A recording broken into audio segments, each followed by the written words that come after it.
Welcome to Strategize with Jared Lewis. I am so glad that you could join us on today. This is going to be a special program, and we have some great information to assist and to help individuals through this trying time.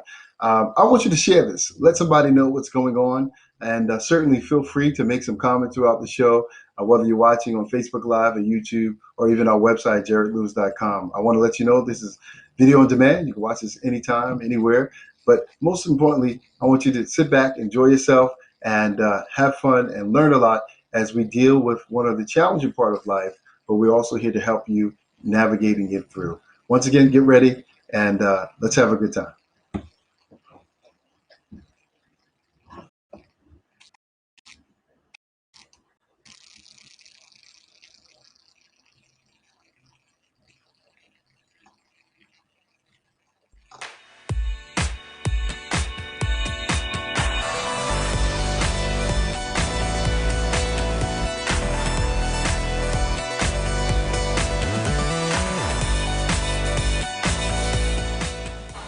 Hello, everybody. We're here at Wine Dance National Night Out. We're having a blessed day, and Politicians here. job here with my So wife. we want you to give a good warm welcome to New York State Senator John Brooks. Come on, clap your hands. Fabulous Wine Dance National Night Out.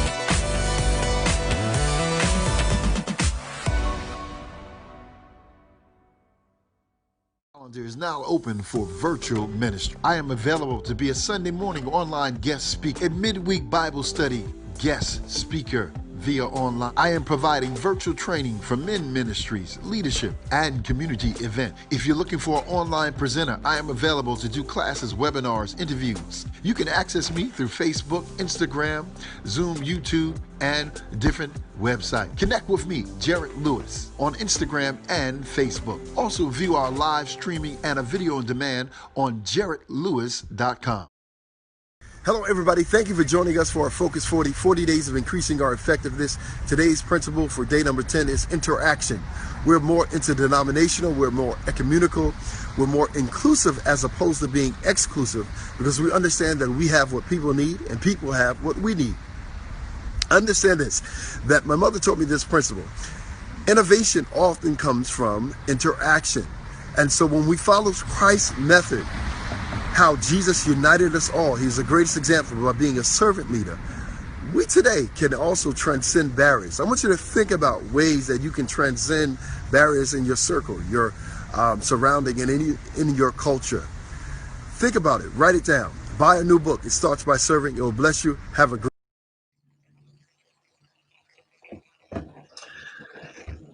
Once again, thank you for joining us. Today we're going to deal with a topic that I feel is very important, given the challenges that our nation, our world is facing on today.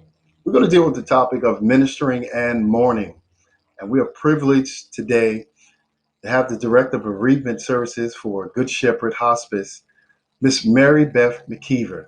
She is recognized as a distinguished leader in the community, and she has just a plethora of knowledge and information, and we're so glad to have you on today. Thank you for joining us, Mary Beth. It's an honor to be here, Reverend Lewis. Thank you. Awesome. Well, let's get right into it.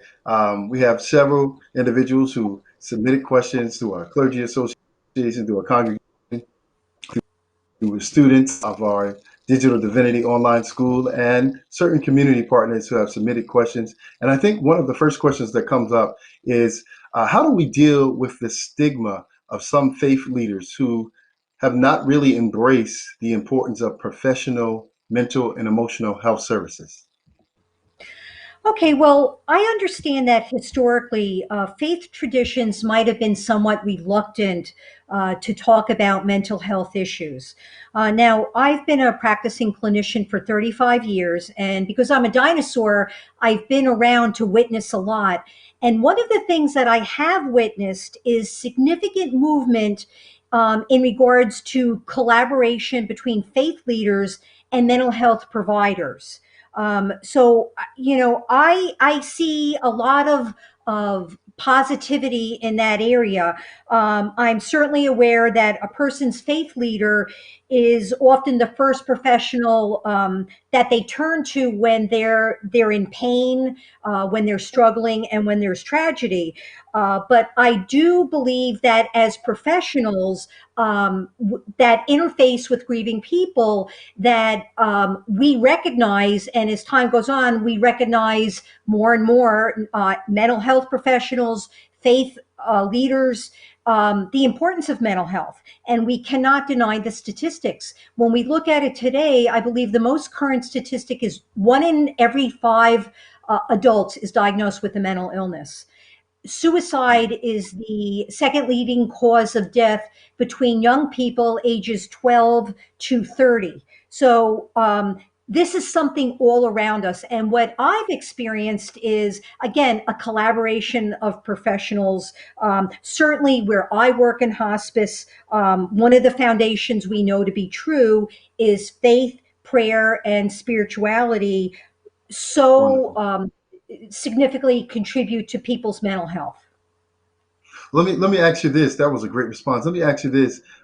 We have several individuals watching today dealing with the challenges of mourning and grief. What advice would you give to a person when they say, my emotions are all over the place? I can't wrap my mind around this. It's challenging to get closure, especially when we're facing the social distancing. So the main question I'm asking you is it possible to properly grieve while we are social distancing? Okay, the short answer is yes. However, it's challenging, and it's certainly not the same as being able to receive support and connect with our loved ones in person. So, we've got to recognize that our population, not only in our churches, but in our states, our towns, and our country, have been very challenged when it comes to experiencing the death of a loved one, with the restrictions of not being able to spend time with their loved ones if they were in a hospital or a nursing home. Due to the healthcare restrictions. So people were not able to be with their loved ones during the last weeks, days, and moments of their life. People have been had restrictions based on funerals and cremations, social isolation. People are not able to physically get together and get the support, has been the usual custom and ritual. But I can say that I have seen a lot of innovation over the past couple of months with grieving families. I've seen families and individuals think out of the box. There have been hours of phone support. I've seen many grieving families have memorial services. We've assisted with memorial services over social media such as Zoom. We've had funerals on Zoom. We've had drive-bys of support, and things like that. On the other hand, I've also seen people who have said, you know what, I'm going to wait before I attempt any rituals or look for support. I'm going to kind of put my grief on the shelf right now and wait till another time when I can actually be with my other loved ones in person. I'm glad you mentioned that, and thank you for that wonderful response you gave as it relates to the different opportunities and avenues and creative ways to express your grief. But one particular question that was submitted to us, a lot of individuals are having funerals or memorial services delayed to a later date. But in this vicinity and within my community of faith, we've had over 120 pastors that have transitioned. And so there's a challenge when the membership or the community partnerships come back into that building and they don't see that leader. There may be a re-traumatization, there may be a reaction or a trigger. What would you say to leaders or members or family members they have to approach? Right. Well, that's a very difficult situation. And as we had talked before the show, I wasn't aware that there was such a large amount of pastors who have died due to the pandemic. But the first thing that I would say is, you know, call it what it is. I think that it has to be openly talked about and identified within the congregation. Not only the loss of a beloved pastor, but there's a collective loss, and also recognizing that there also, in addition, are personal losses within that congregation. So it's the loss of their leader, but also you have to look out, into the churches and see. I'm sure there's hundreds, if not thousands, of other types of losses that the congregants have experienced, and that could be many, many things: loss of safety, loss of jobs, loss of finances, loss of homes, loss of security. So it's complex. It really is when you're talking about such large numbers of people. One of the things that I would tell you, that again I was reminded by in working with many, many grieving people during the pandemic, was that as as a nation, as individuals, as churches, church families, we have experienced loss before in our histories. Some very, very significant loss, and it's important to remember that. And again, I saw this headlighted for myself, and it was a good reminder that ultimately, we do have the ability to cope, and I think much more so than we actually realize in a crisis. So I would say, very open communication. Each church really needs to look within their own church and what the dynamics are. Every church, I'm kind of thinking, is like a family. It's every church is different. The dynamics are different. The needs are different. So I would encourage open communication about what are the needs. Maybe somebody needs to set up individual counseling in the church. Maybe somebody needs to begin a bereavement group in the church. But again, you won't know unless there's open communication. Thank you. Thank you. That leads me to our next question. And the question is, what is the difference? And this is one of the questions that was submitted, between a counselor, therapist, psychologist, the different clinicians, social workers. What would you suggest to a church who is starting, who wants to initialize or wants to grow and develop in this area? Can you just give us a quick general overview? Sure. I will go with psychologists, psychiatrists, and clinical social workers, because that group makes up the largest number of mental health providers in the country. So psychiatrists are medical doctors, they're physicians who prescribe medication. And they prescribe specifically medication for people who have mental illnesses or some type of psychiatric symptoms. That could be very low grade symptoms, or it could be very significant, profound symptoms. So psychiatrists today mainly provide medication management. It's very rare today that you see a psychiatrist that also provides psychotherapy. A clinical social worker is a licensed clinician who receives their license at a master's level.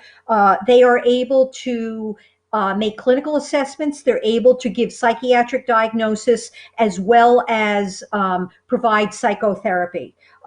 These clinicians you might often see in private practices. You might see them in group practices. They're also in other settings, mental health settings, like where I work, hospices, schools, those types of settings. Psychologists are clinicians that often work at a PhD level, though there are many that function at a master's level. They also provide clinical assessment, diagnosis, and psychotherapy. But they also have advanced training in administering psychiatric exams, things like IQ tests and personality tests. So, what I've learned over all these many years is not I'm not minimizing the degree after somebody's name, but if you were seeking support or counseling or some type of psychiatric treatment, what I would ask you was, well, what is the area that you're looking for? Are you looking for perhaps somebody in the church that is experiencing significant depression? Are you looking for support for somebody who's experiencing an acute grief reaction? There are a million different types of things. To me, what's most important is what somebody specializes in.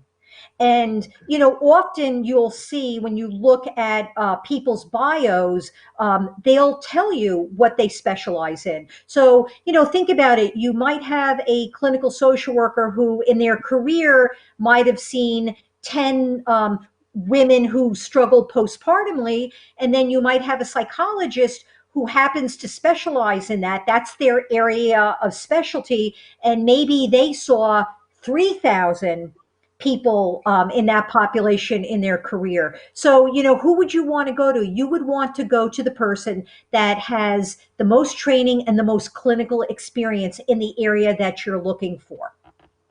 That's a wonderful answer. Thank you so much. I guess I want to close out with this question. There are probably several individuals who need help, need assistance. And as we know, it could be a confidential approach. It's done in private, but certainly we want to make available resources to you or contact. If you can just share your contact information and where you would navigate and direct individuals, I think that would be beneficial to the leaders, students, and the vast audience that is watching on today. Of course, I would be very happy to. My direct phone number is area code 631-828-7628. And my email is Maribeth, that's MARIBETH .McKeever, MCKEEVER @Chisley, CHSLI, that's Catholic Health Services of Long Island.org. And please, I would encourage anybody, if you have any question about resources, do not hesitate to call me. If either myself or my staff can't help you directly, we certainly will help seek out the proper resource in the community. Mary Beth, thank you for carving time out of your busy schedule. Certainly, we know that this is an intense time, but I can tell by your answers and your professionalism that you really care and you have compassion that people would heal in the midst of this grief process. So thank you once again. We applaud you. Keep up the great work. And truly my honor, Reverend. Thank you. Thank you so much. Take care. Have a wonderful day.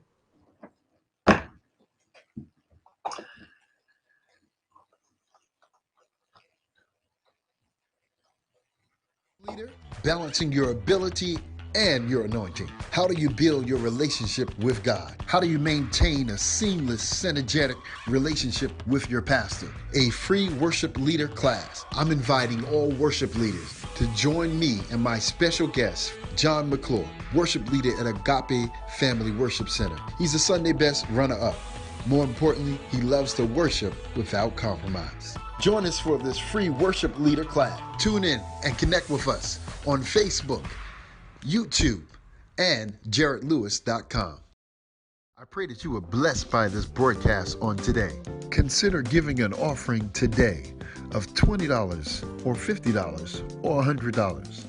We are empowering lives with the gospel of Jesus Christ. There are two ways you can give an offering: by Cash App or mailing in your offering. For Cash App, $JERRITTLEWIS. It's $JERRITTLEWIS. Or you can mail in your donation to 831 Sycamore Avenue in Bohemia, New York, 11716. That's right, you can mail in your offering or donation to 831 Sycamore Avenue in Bohemia, New York, 11716. Once again, there are two ways to give. You can give by Cash App or by mailing in your donation. For Cash App, it's $JERITTLEWIS.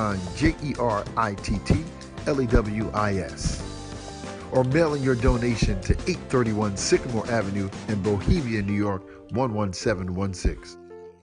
Thank you, and may God richly bless you. I want to personally thank Ms. Mary Beth McKeever for just doing an outstanding job in addressing some of the pertinent and important questions that people submitted for the show. We know that dealing with grief and mourning is a tender topic, especially in the midst of a challenging time. And we've heard some wonderful feedback by the way of social media and email messages. And I just want to share some of the great comments that we heard. A few questions were asked about how to deal with mourning while you're social distancing and how to deal with the concept. And one gentleman, Jay, wrote, he said, it's hard for me to wrap my mind around this because so many people have passed from the same thing. And he stated it almost doesn't seem real. And how he heard the notifications through Facebook seemed to have initial impact, but then later became numb after a while. And he later stated there are no natural mourning processes because you're not able, as Mary Beth said, to see them or to go near your loved one at that challenging or tender time when they passed away. And so he later on stated that it's almost like it doesn't exist, or some individuals were snatched away. And so I want to thank Jay for sharing that perspective of how he's dealing with grieving while social distancing. Justin gave a great remark also. The question was asked how long grief will last. Justin stated, grief has no end date. It doesn't get easier, but you develop coping mechanisms. Grief doesn't have to be a sad moment, but you can do things in remembrance of the individuals that could bring laughter and joyous moments. And I concur with that, Justin. Certainly for sharing that one thought, and that is correct. You can find ways to remember the happy and the good times and the joyous times that you've experienced. Personally, I have had the wonderful honor of having a wonderful mother. She was a great woman of God, and when she went on home to be with the Lord, I learned a lot in my grief process, and I feel that my growth and development could be a blessing to others. And one of the things I do cherish is the joyous times, the laughter, the singing, the jokes, even the fun times we had in the kitchen, or even on our way to church. So we cherish all the wonderful times that we experience. And I thank you, Justin, for sharing that. There was one other comment that I thought was awesome. Eugenia, she was actually responding to a person who said they were really challenged with different emotions at in-op times. And so the emotions were going back and forth. And Eugenia said in her comments, there is no wrong or right way of how a person grieves. And also many people find that they may experience these stages out of sequence. In addition, it's possible to experience a stage, move on to the next or another, and revisit a stage again. All of this is okay. It's about how you cope. For us as believers, having the comfort of the Holy Spirit is a blessing in our life. And I want to say, Eugenia, that was a wonderful remark. I encourage those to seek God's presence. As Mary Beth said, find a community of faith, a church, a family. And if you don't have none, there are mechanisms and there are resources available through social media and also through telephone communication. So I want to just commend you, those who are dealing with grief right now. You may be in ministry and you're mourning at the same time, to really face the reality of knowing that, number one, God is with you. Number two, we are here to help you. And number three, that you can make it. All right. And I want you to let you know that you get through this. Everyone has a different development process. Everyone has a different grief process. But with God, He can help us through this. I want to personally thank everyone for joining in on today. we were able to give some information, some insight, and some resources. And certainly, I know that this will be a blessing to you. Join us next week. We have a phenomenal guest who will be coming aboard. He's a wonderful worship leader, and we're going to be talking about the work of a worship leader. And I'm honored and privileged to invite aboard my friend and brother, John McClure, who will be sharing some wonderful information about being a worship leader. Thank you again. Remember, you can watch all of our shows on video on demand. And certainly, if you feel like God is encouraging you to sow into this ministry, please do. Be a blessing to us. And we know that we will carry the ministry forward to bless people's lives. Once again, signing off. My name is Jarrett Lewis. I love you with the love of the Lord, and have a blessed day. God bless.